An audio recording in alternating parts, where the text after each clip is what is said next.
Hello everybody, welcome back to my channel. This is Sachin Jadhav. In this video, I am going to show you how to increase the size of simple and span volumes in PC or laptop.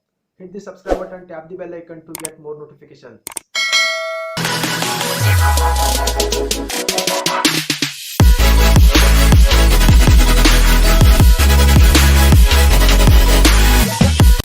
Thanks for joining me again. As you can see, I am on the laptop screen. You can see computer. I just right click on this. You can see manage option. I just click on this. It will take some time. You can see disk management. I just click on this.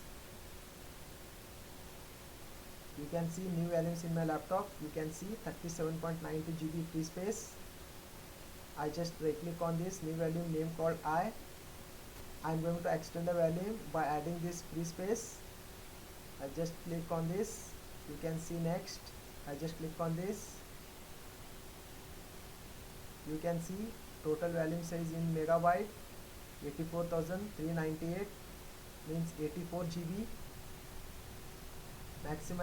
Maximum available space in MB 38,827, and I'm going to select the amount of space in MB 38,827. I just click on next.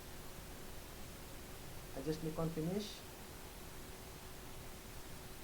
You can see 82.42 GB extended this. Thanks for watching.